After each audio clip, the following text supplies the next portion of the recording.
내 구주 예수를 더욱 사랑 엎드려 비는 말 들으소서.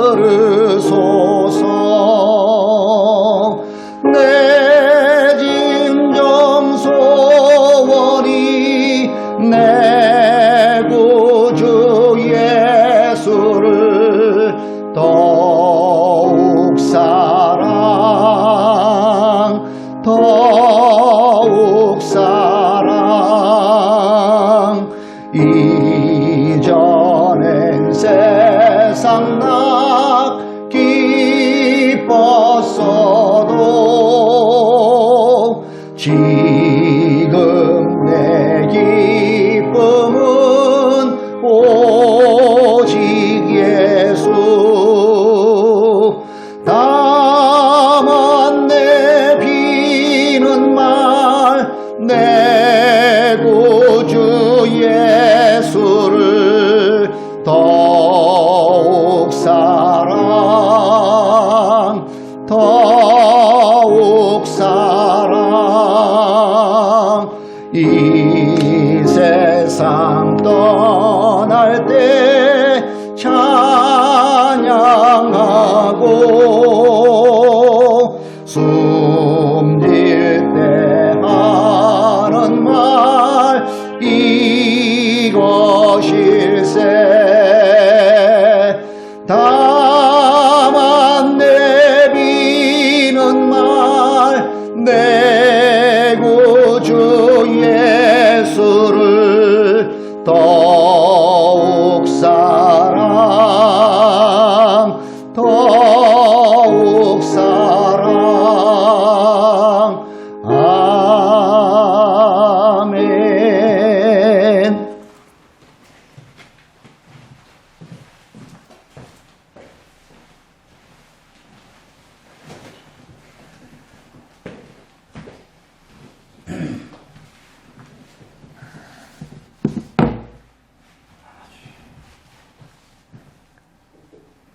기도드리겠습니다. 이 세계를 항상 지켜보시고 함께 하시는 주 하나님께 감사드리며 이 모든 영광 주 하나님께 돌립니다. 코로나 바이러스 전세계 확진자가 500만 명에 이르며 사망자 수 또한 30만 명을 넘어섰습니다. 방역수칙을 철저하게 지키게 하시고 생각 없이 부주의하게 모이는 모임들을 자제할 수 있게 하시고 방역에 힘쓰는 의료진을 비롯한 모든 이들에게 지치지 아니하는 힘을 주시고 희생자들을 위로해 주십시오. 이 난국 속에서 올바른 민주적 가치가 세워지게 하시고 진정한 평등이 이루어지게 하시고 환경의 중요성을 깨닫게 하시며 포스트 코로나 시대에 잘 대비하게 하소서. 교회든 사회든 항상 체계적인 시스템과 철저한 준비성 그리고 일희일비하지 아니하고 항상 잘 대처하며 기회를 잘 적용하는 사람이 되게 하여 주시옵소서. 자기 자신이 무엇이 부족한지 무엇을 하지 아니하였는지 깨닫게 하여 주시고 약점을 보완하고 강점을 최대한 살려 주 하나님이 주시는 은혜 속에 잘 만들어가길 원합니다. 이 모든 것 주 하나님이 중심이 되고 주 하나님 안에서 이루어진다는 것을 깨닫게 하옵소서. 이 기도를 드리게 하여 주신 하나님께 감사드리며 예수님의 이름으로 기도드립니다.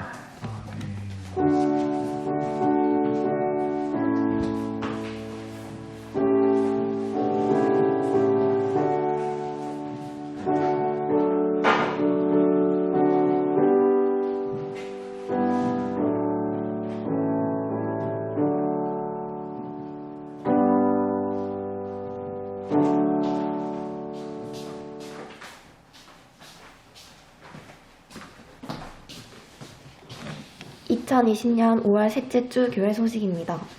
코로나19 확산 방지에 대비해 하늘뜻 푸른교회는 보건당국 시책에 협조하는 마음으로 다음과 같이 생활 방역을 실천하고 있습니다. 첫째, 아프면 3, 4일 집에 머물기. 둘째, 사람과 사람 사이 2팔 간격 건강 거리 두기. 셋째, 30초 손 씻기, 기침은 옷소매. 넷째, 매일 2번 이상 환기, 주기적 소독. 다섯째, 거리는 멀어져도 마음은 가까이. 손을 잘 씻고 기침 예절이 습관처럼 일상이 되고 집에서는 자주 환기를 하는 등의 생활 속 방역을 잘 실천합시다. 하늘뜻 푸른교회는 모여서 드리는 예배와 유튜브 예배를 병행하고 있습니다. 부득이한 사정으로 주일 예배에 못 나오시는 교우님들께서는 내가 있는 그 자리가 예배의 자리임을 알고 유튜브 예배로 하나님과 교제하시기를 권면드립니다. 하늘뜻 푸른교회는 서로 함께를 지향합니다. 다음 주 교회 소식 전달자는 오유석 형제, 대표 기도는 유현우 형제, 성경 봉독은 김태원 형제가 섬겨주시겠습니다. 익명의 귀한 헌신자의 섬김으로 하늘뜻 푸른교회의 스타렉스 승합차가 다음 주 중으로 들어올 예정입니다.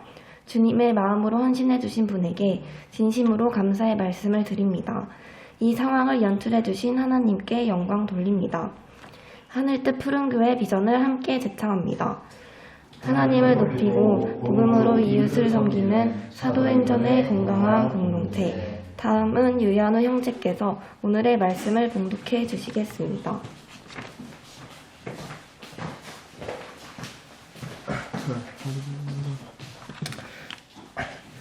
이 시간 하나님께서 우리에게 주시는 말씀은 로마서 16장 1절부터 6절까지의 말씀입니다. 개역개정 성경으로 신약 260면쯤에 있습니다. 그렇다면 세번역 성경으로 읽도록 하겠습니다. 가지고 계신 화면이나 또는 성경을 보시며 천천히 함께 읽도록 하겠습니다. 시작. 겐그레아 교회 일꾼이요 우리의 자매인 베베를 여러분에게 추천합니다. 여러분은 성도의 할당된 예절로 주님 안에서 그를 영접하고 그가 여러분에게 어떤 도움을 원하는지 도와주시길 바랍니다. 그는 많은 사람을 도와주었고 나도 그에게 신세를 많이 졌습니다. 그리스도 예수 안에서 나의 동역자신 그리스도와 아굴에게 문안하여 주십시오. 그들은 생명의 위협을 무릅쓰고 내 목숨을 구해준 사람들입니다. 나뿐만 아니라 이방 사람들에게 모든 교회에 그들에게 감사하고 있습니다. 그리고 그들의 집에 모이는 교회에도 문안하여 주십시오. 나의 사랑하는 예배네도에게 문안하여 주십시오. 그는 아시아에서 그리스도를 믿은 첫 열매입니다. 여러분을 위하여 수고를 많이 한 마리에게 문안하여 주십시오. 이제 본문을 중심으로 박종배 목사님이 나오셔서 헌금의 봉헌 기도해 주신 다음 관계입니까 관리입니까 라는 제목으로 설교해 주시겠습니다.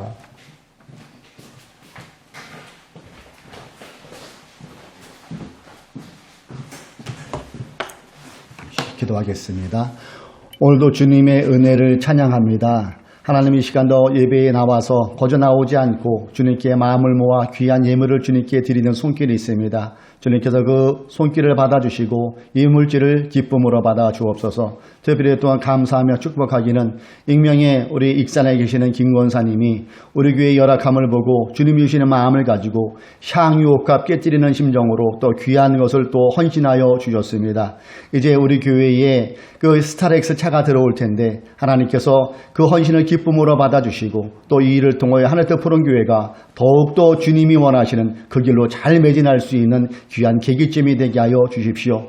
또 익명으로 유튜브로 헌금 드린 손길도 있습니다. 주님께서 그 바친 손길 위에 기쁨으로 함께하여 주시고 그의 앞나라 형통으로 함께하여 주옵소서.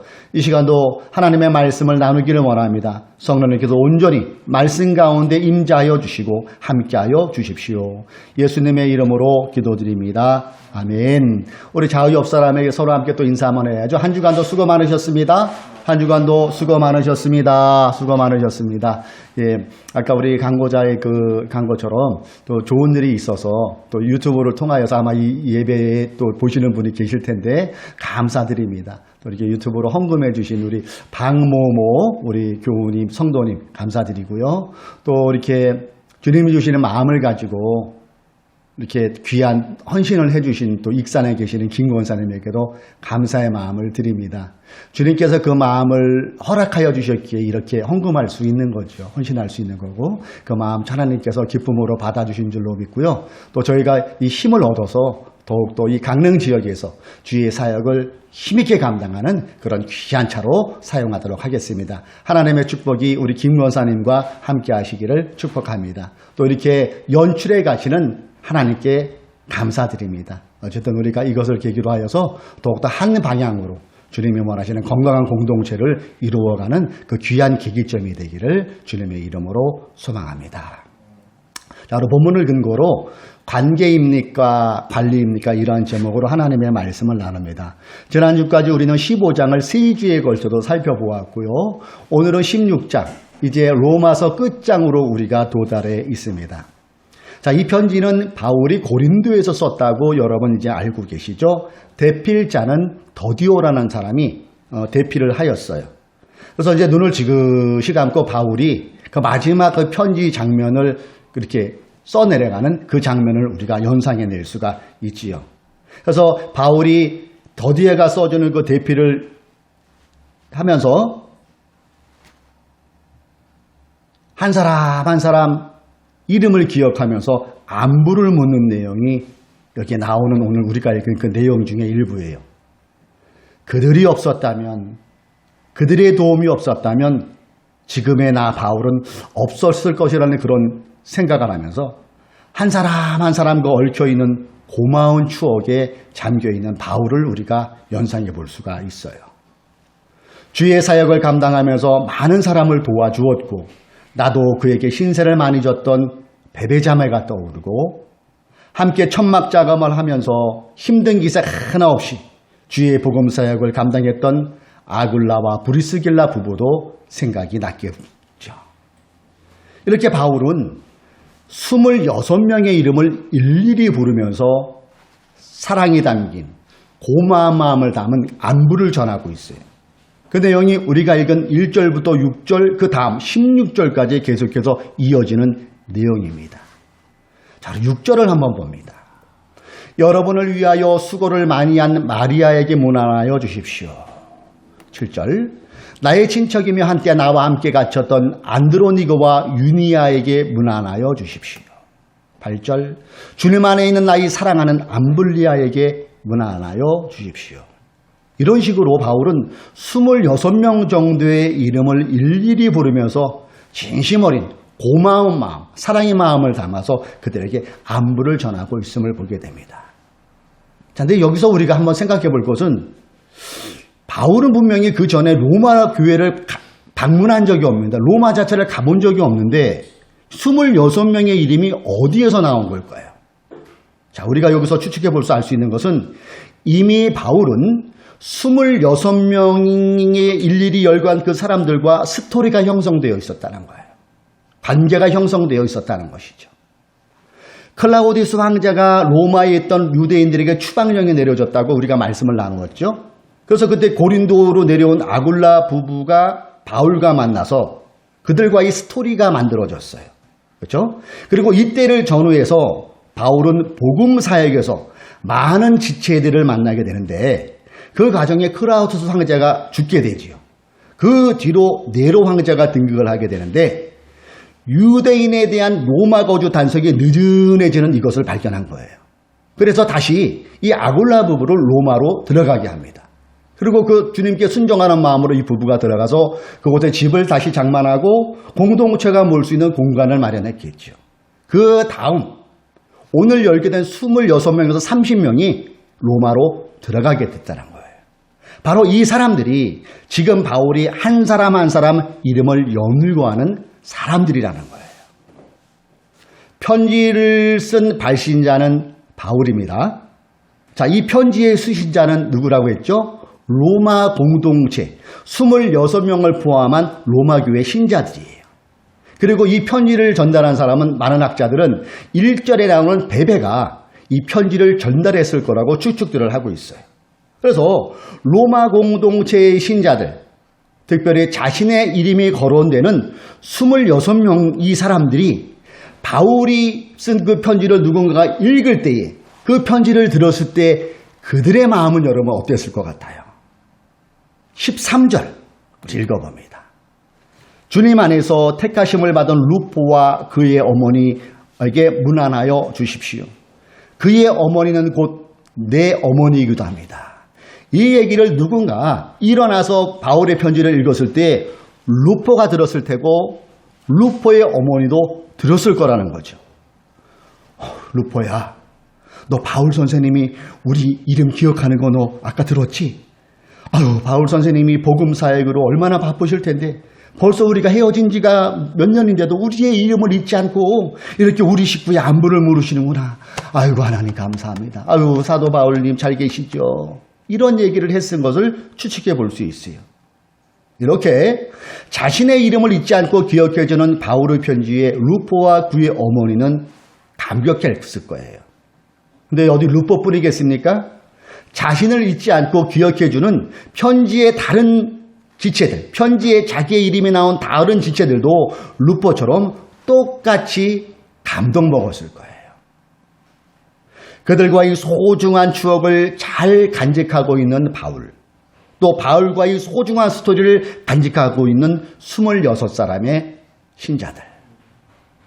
저는 이 바울이 일일이 열거한 26명의 사람들을 읽으면서 야, 그래, 이런 게 건강한 공동체의 모습이겠구나 하는 것을 생각해 보았어요. 그러면서 이와 더불어 든 생각이 교회는 관계로 이어지는 것이지 관리로 이어지면 안 되는구나, 이런 생각도 해보았어요. 여러분, 관계는 가족적 의미가 담겨있는 사랑형 공동체예요. 관계는, 관리는 뭘까요? 기업적 의미가 담겨있는 수익형 공동체예요. 예. 여러분, 가족적 의미가 담겨있는 사랑형 공동체가 교회의 모습이어야 할까요? 아니면 기업적 의미가 담겨있는 수익형 공동체가 교회의 모습이어야 될까요? 물어보나 마나죠. 가족적 의미가 담겨있는 사랑형 공동체가 진정한 교회의 공동체의 모습일 것입니다. 저 교회는 관계로 이어져야지 관리, 즉 시스템으로 이어지다 보면은 비즈니스 공동체로 전락할 가능성이 농후하다는 것을 저는 이 말씀을 읽어보면서 생각해 보았다는 것이지요.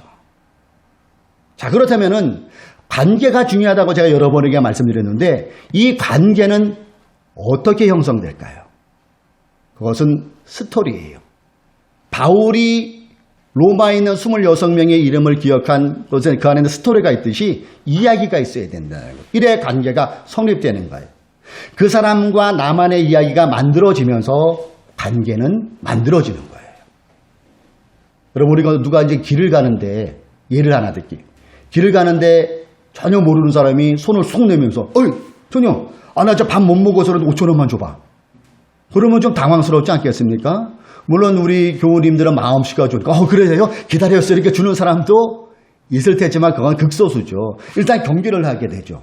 그리고 물어보지 않습니까? 아니, 주는 건 문제가 아닌데, 뭐 때문에 그러세요? 이렇게 얘기가 왜 이렇게 얘기가 되겠죠? 그리고 좀 경계가 될 거예요. 왜 이런 마음이 생깁니까? 관계가 형성 안 돼 있기 때문에 그런 거 아니겠어요? 반대로 길을 가는데 나랑 친하게 치는 친구가 저기서 걸어옵니다. 친구야, 야, 너 잘 만났다. 나 밥 못 먹었거든. 나 5,000원만 줘봐. 그러면 뭐라고 얘기할 것 같아요? 아유, 이 시간까지 뭐 해서 밥도 못 먹었냐. 가자, 내가 밥 살게. 그럴 수 있어요. 이것은 무엇 때문에요? 이미 그 전에 관계가 형성되어 있기 때문에 그래요. 예. 이게 가능한 건 이미 관계가 형성되어 있기 때문에 상대방과 나만의 스토리가 만들어져 있기 때문에 그렇다는 거죠. 본문에서 바울은 26명의 이름을 연구할 때 그냥 이름만 쓰지 않았잖아요. 가만 보십시오. 반드시 이름 앞에 뭐뭐뭐한 수식어가 달려있는 거 여러분 발견하셨나요? 뭐뭐뭐라는 수식어.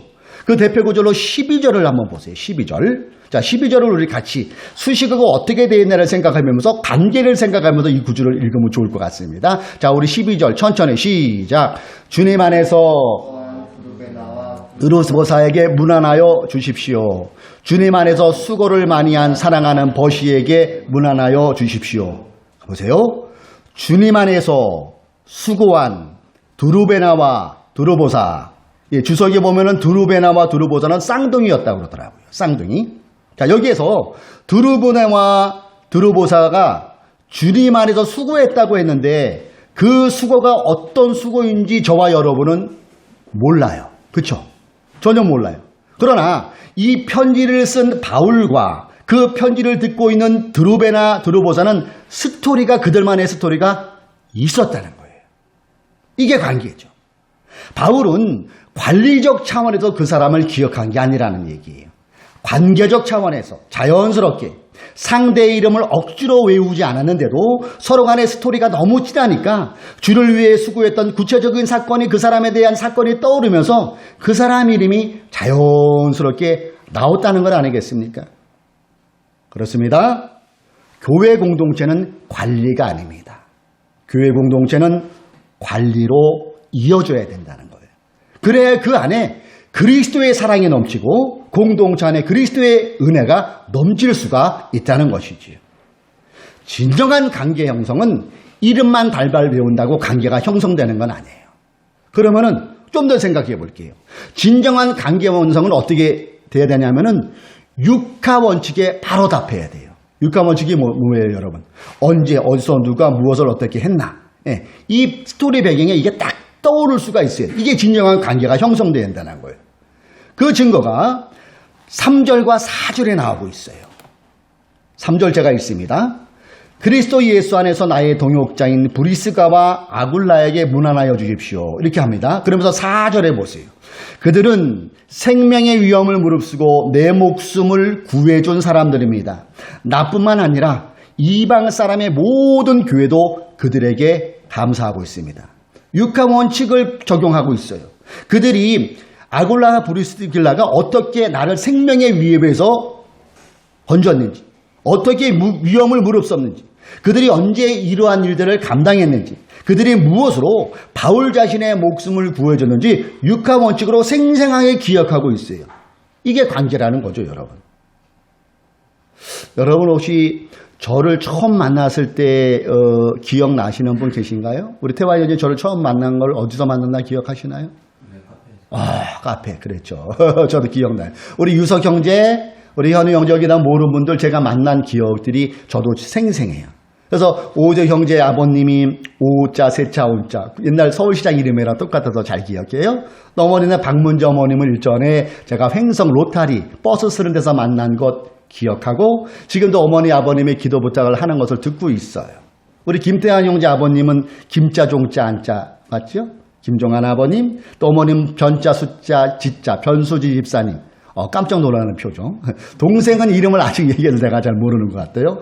유연의 형제 아버님 이름은 유자, 경자, 열자. 그렇죠? 운수업에 계시고 또 김희정 권사님, 동생 아름다운 여동생의 이름은 유자영 간호사님. 우리 박예은 자매님은 어머니가 아마 옥경란일걸요?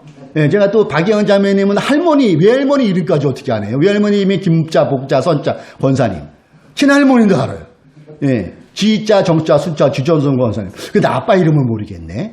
왜 그럴까? 예, 귀 있는 자는 들을지어다. 예, 어쨌든, 예, 처음 교회에 들었던 여러분들의 모습이 기억되면서 스토리가 저도 생각이 나요. 관계가 아닌, 관리가 아닌 관계로 이어지고 있다는 것 아니겠어요? 이 자체에 저는 하나님께 감사를 드립니다. 진정한 관계 형성은 육하 원칙에 바로 답할 수 있어야 돼요. 아무개성도 하면 짝짝짝짝 생각날 수가 있어야 돼요. 이와 더불어 진정한 관계는 수직이 아니라 수평이에요. 무엇이 아니라 무엇이라고요? 수직이 아니라 수평이에요. 제가 제일 좋아하는 사진 중에 하나가 이거라고 여러분에게 일전에 말씀드렸던 것 같아요. 자, 이 사진을 이렇게 다시 한번 보세요. 그 옆에 제자가 있고 손을 이렇게 얹은 분이 예수님이겠죠. 자, 예수님이 아주 머리에 기름을 쫙 바르고 수염도 없고 깨끗한 모습입니까? 그렇지 않지요. 제자와 예수님의 모습이 대동소이예요. 예, 거지 버전 같아요. 노스긴 버전 같아요. 여기에서 여러분 한번 예수님의 생애를 잠시 생각해 보세요.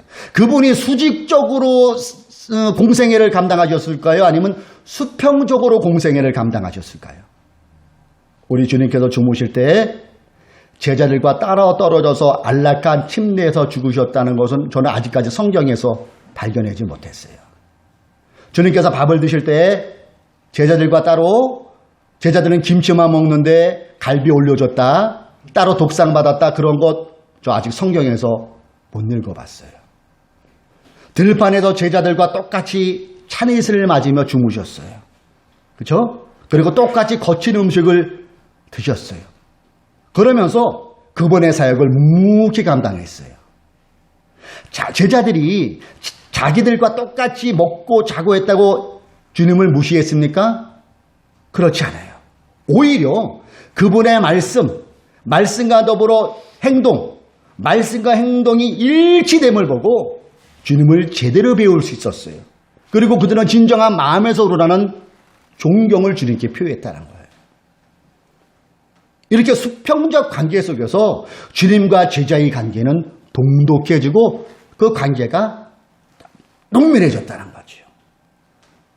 여러분, 혹시 담임 목사 전용 화장실이 있다면 여러분 믿으시나요? 담임 목사는 화장실을 따로 써요. 담임 목사 집무실에 침대가 있고 월풀 욕조가 있다면 여러분 믿으시겠어요? 담임 목사 퇴근 전에는 부교육자들은 어느 누구를 막론하고 절대 퇴근하지 못한다면 여러분 믿으시겠어요? 담임 목사가 퇴근할 때 일렬로 도열해서 90도 인사를 하고 가는 데까지 쳐다보고 있다면 여러분 믿으시겠어요? 믿어야 돼요. 이런 일이 지금도 발생되고 있어요. 신자들과 따로 쓰는 화장실, 담임 목사 전용 사무실의 침대와 욕조, 퇴근할 때 부교육자들이 도열하고 90도 인사를 하는 곳에서 과연 수평적 관계가 유지될 수 있을까요? 대형교회에서 겪었던 저희 경험상으로는 그것은 불가능했습니다. 교회 공동체에서의 진정한 관계 형성은 휴직이 아니에요. 수평이 돼야 돼요. 그리고 그 사람과의 스토리가 육하 원칙으로 바로 나올 수 있을 때 이게 진정한 관계로 이어질 수 있다는 것을 우리는 1절부터 16절을 쭉 묵상하면서 우리가 얻을 수 있는 관계에 대한 정의예요. 자, 그렇다면 여러분, 교회 공동체가 진정한 관계를 유지하기 위해서 관계가 잘 유지돼야 된다고 제가 여러 번이나 말씀드렸는데 그 진정한 관계가 유지되려면 적정 인원의 몇 명이라고 여러분 생각하세요? 너무 많으면 우리가 이게 관리로 갈 수밖에 없잖아요. 그렇죠? 적정 인원. 여러분 생각은 다 다를 거예요. 어떤 학자들은 200명 정도 된다고 하는데 저는 제 생각하는 것도 너무 많아요. 이름은 알 수 있지만은 육하 원칙이나 아니면 수평적 그것은 힘든 구조가 될 수 있어요. 저는 오늘 이 본문을 묵상해 보면서 적정한 인원을 50명 안팎으로 생각해 보았어요. 50명 전후 이 인원 정도가 제대로 된 관계가 유지될 수 있는 인원이라는 것을 저는 생각해 보았어요. 그 근거를 제가 어디서 찾았냐면은 11절, 14절, 15절이에요. 11절, 나기스의 가족에게 문안하여 주십시오. 14절, 그들과 함께 있는 형제 자매들에게 문안하여 주십시오. 15절입니다. 그들과 함께 있는 모든 성도에게 문안하여 주십시오. 눈치채셨을까요? 둘 이상의 복수가 나오잖아요. 모모모들. 이름을 밝힌 사람 이름이 몇 명이라고요? 26명 더하기 배가 있었다는 거죠. 그렇게 추측해 볼 수가 있죠. 그러니까 50명 전후가 교회 공동체가 진정한 관계를 유지할 수 있는 적정 인원이라는 거 아니겠어요? 이것을 여러분에게 강요하는 게 아니고 제가 생각한 것을 여러분에게 나누는 겁니다. 자, 그러면은 이게 추가되면 어떻게 돼요? 관리가 되어버릴 수 있다는 거예요. 관리가 되면 그때부터 교회 공동체는 사랑형 공동체가 아닌 수익형 공동체로 전락될 위험이 농후하다는 거예요. 당연히 그 안에는 그리스도의 생명력은 존재할 수 없다는 얘기죠. 그럼 이렇게 반론이 나올 수 있어요. 아니 그럼 50명 넘으면 성도를 더 이상 얻는 사람 받지 말라는 거예요? 그게 아니죠. 칼라야 된다는 거예요. 여러분 화분이 어느 정도 되면 분가리게 한다고 그러잖아요. 그래야 생명력이 유지되고 그게 뿌리가 썩지 않는다고 하잖아요. 교회도 마찬가지라는 거예요. 예. 그러니까 교회가 건전한 구조로 가려고 하면 진정한 관계 유지로 가려면은 정관에 아예 그렇게 넣을 수 있는 구조적인 제도도 필요하다고 여러분 생각되지 않으십니까? 화분의 분갈이를 적절히 할 때 식물의 생명력이 강해지고 잘 자라는 것처럼 교회도 적정정을 투과할 때는 과감하게 가눌 수 있어야 돼요. 왜 그런다고요? 그래야지만 이 관리가 있는 관계가 유지될 수가 있고 생명력이 유지되고 오직 예수 그리스도가 주인 되시는 건강한 공동체를 유지할 수 있기 때문에 그래요. 코로나19는 우리의 삶을 많이 바꿔놓았다고 하잖아요. 한절 우리 교회도 보면은 유튜브 예배가 활성화되면서 비대면인 어떻게 하면 비대면일까 그런 여러 가지 아이디어들도 많이 나오는 거 여러분 보잖아요. 지금 우리가 예배를 드리는데 저만 빼고 여러분 다 어떻게 하냐면 마스크 내려놨네. 그 외의 분들 다 마스크 쓰고 계시네요. 우리가 코로나 오기 전에 마스크 썼습니까? 쓴 사람이 있었어요. 누구라고 얘기 안 하는데 예. 뭐뭐뭐 자매님은 항상 마스크를 썼어요. 그 외에는 다 마스크 안 썼잖아요. 이게 우리도 조금 바뀌어진 모습이잖아요. 그 중에 하나가 여러분 등산 인구의 연령대가 바뀌어진 거 아세요? 제 나이 위쪽으로 등산들을 사실 많이 갔어요. 그러면 3, 4, 5 막 하고 뭐 묻지마 등산도 있어요. 관광차 대절에서 이렇게 갔다 오고 그 안에 차 안에서 막 아줌마들 춤추고 또 그런 것도 많이 있었거든요. 근데 그 세대가 젊은 층으로 바뀌어져 가고 있다는 거 여러분 신문에서 SNS에서 보셨습니까? 여기가 인왕산이에요. 인왕산. 서울 평화대 그쪽이 인왕산. 예, 저 위에 있는 자매 우리 예은 자매님 많이 닮았네. 예. 사진 찍고 있죠? 바지를 이런 무슨 바지라고 하죠? 꽉 끼는 걸 레깅스. 레깅스에다 힙색이라고 그러나요? 이렇게 매는 거. 이렇게 허리에 매는 거. 그거는 그걸 다닌 사람들이 굉장히 많이 늘고 있어서 등산 인구의 연령대가 하향되고 있대요. 하향조정.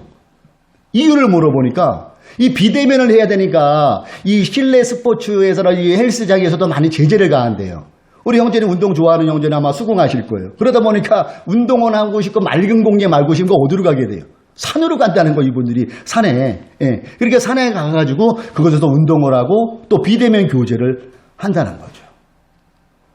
여러분 산을 왜 갑니까? 운동 도하기 맑은 공기 때문에 가는 건 아니겠습니까? 저는 산을 가는 이유가 이거. 운동 도하기 맑은 물소리, 새소리, 맑은 공기. 이것 때문에 산에 가요. 만약에 그 맑은 공기, 물소리, 새소리가 없고 산에 도시 한복판에처럼 매연이 들고 찻소리가 빵빵 되면은 산에 갈 사람 있을까요? 없어요. 산에 갈 이유가 사라질 거예요. 이런 의미로 본다면 교회도 여러분 마찬가지 아닐까요? 사회생활에서 수직적 조직 문화에 찌든 영혼들이 교회에서만큼은 수평적 교제, 수평적 관계를 유지할 수 있어야 된다는 거예요. 회사에서는 윗상사 눈치를 봐야 하지만 생존 경쟁에 치열하지만은 스트레스 받지만은 교회에서만큼은 내가 하는 일에 상관없이 소중한 한 영혼 그 자체로 수평적 대우를 받을 수 있어야 된다는 얘기예요. 세상에서는 성공이란 메아리가 울려 퍼지지만은 교회에서만큼은 영혼을 맑게 해주는 하나님의 말씀이 울려 퍼져야 하는 것 아니겠습니까? 그런데 교회에서조차 가르치고 하나님의 말씀을 한다 하지만 그 하나님의 말씀을 빙자하여 사람에게 계속해서 세상의 욕망만 부추긴다면은 매연 가득한 산이랑 교회가 뭐가 다르다는 얘기죠. 산에는 맑은 공기가 있어야 하는 것처럼 교회 공동체 안에는 그리스도 안에서의 수평적 관계가 있어야 돼요. 우리에게 구원의 은총을 베풀어 주신 하나님을 찬양하고 그 안에서 빈부노소, 쥐고아와 상관없이 한 영혼 그 자체로서 한 영혼 자체로서 환대를 받을 수 있는 것이 교회 공동체가 되어야 된다는 것 아니겠어요? 관리보다는 관계가 중시되는 교회가 건강한 교회 공동체라는 거예요. 예수 그리스도의 맑은 생명을 온전히 유지하는 교회, 이것은 관계가 잘 유지될 때 가능할 수 있다는 것을 우리는 이 말씀을 묵상하면서 생각해 볼 수 있는 건 아니겠습니까? 사랑하는 교우 여러분, 하늘색 푸른 교회는 관리를 멀리합니다. 그리고 관계를 소중히 여깁니다. 여기에 여러분 동의하십니까? 관리보다는 관계를 소중히 여기는 교회가 돼야 돼요. 그리고 하늘색 푸른 교회는 늘어나는 인원수에 관심을 두기 이전에 한 영혼의 스토리에 관심을 갖는 공동체입니다. 동의하십니까? 하늘도 보는 교회는 산의 맑은 공기가 등산객들의 지친 심신에 활력을 불어넣어주는 것처럼 맑은 하나님의 말씀으로 영혼을 살리는 공동체이기를 소망합니다. 사랑하는 교우 여러분, 다시 한번 이 시간 다짐합시다. 우리는 늘 다짐을 많이 했어요. 그러나 다시 한번 이 말씀을 통하여 결단합시다. 우리는 지금 오직 예수 그리스도만이 주인 되시는 건강한 공동체를 향하는 그 여정의 길을 함께 걷고 있어요. 그리스도 안에서 관계를 소중히 하고 인원수보다는 한 영혼의 스토리에 관심을 두는 그런 믿음의 공동체. 앞으로도 함께 그 길을 우리가 걸어가 봅시다. 그렇다면 그렇게 될 때에 우리 교회의 주인 되시는 주님께서, 성령님께서 우리와 함께 해주실 줄로 믿습니다. 오늘 우리 교회에게 질문합시다. 교회 공동체 관계입니까? 관리입니까? 기도합시다. 주님, 오늘은 로마서 15장을 접고 16장으로 올라와 1절부터 16절까지 우리가 살펴보며 관계에 대해서 살펴보았습니다. 하나님, 진정한 교회 공동체는, 건강한 공동체는 관리보다는 관계가 소중함을 또한 알게 하여 주시니 감사합니다. 우리 하늘도 푸른 교회 모든 지체들은 서로에게 관심을 가지며 주님 안에서 아름다운 관계가 유지될 수 있는 그런 공동체 되기를 소망합니다.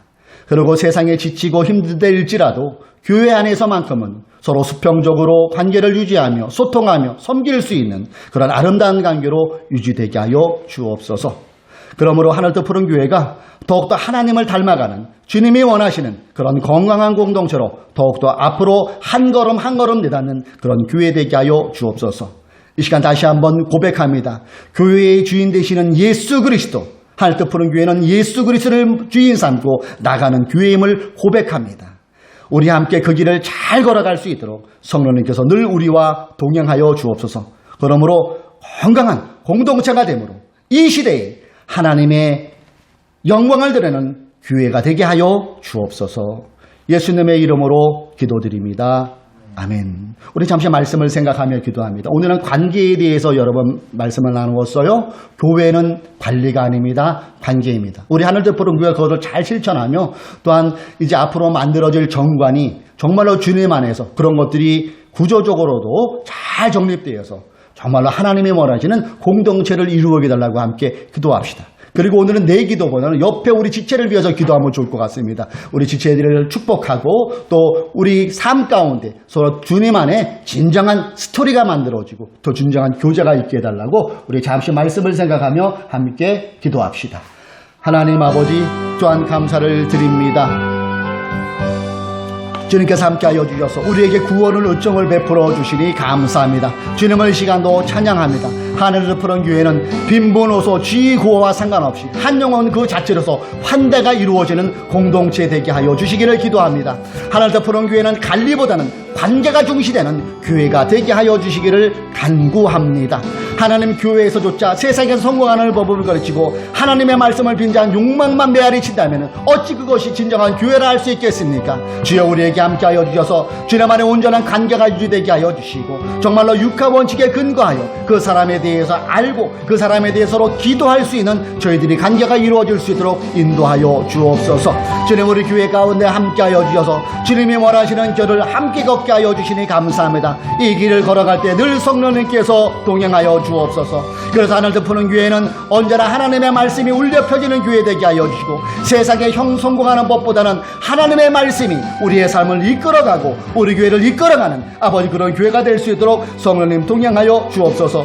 이 시간 한 사람 한 사람을 믿음으로 축복합니다. 이곳에 나오는 우리 모든 교우님들 주님께서 평안으로 함께하여 주시고 저들의 삶 가운데 범사의 형통함으로 채워주시고 그 속에서 하나님의 살아계심을 증거할 수 있는 저들 될 수 있도록 주님께서 함께하여 주옵소서. 하늘도 푸른 교회 함께하여 주시고 그것을 이루고 있는 모든 지체들 가운데도 주님께서 함께하여 주옵소서. 바울이 26명의 이름을 일일이 알고 그 사람과 스토리가 이어진 것처럼 우리 또한 그런 아름다운 스토리로 이어짐으로 교회에서 나와 예배드릴 때 세임을 얻어 세상에 나가 예수 그리스도의 가치를 실현하며 예수 그리스도의 작은 화면으로 살아갈 수 있는 저희들이 될 수 있도록 성령님이여 동행하여 주옵소서.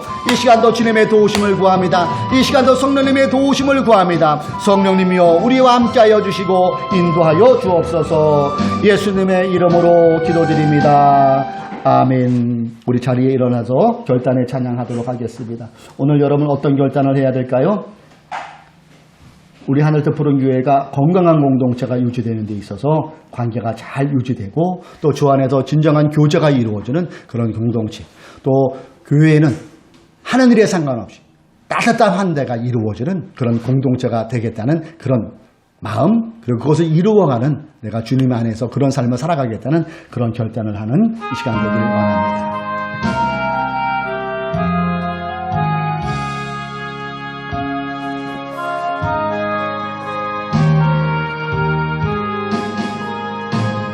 밤 깊도록 동산 안에 주와 함께 있으려 하나. 괴로운 세상에 할 일 많아서 날 가라 명하신다.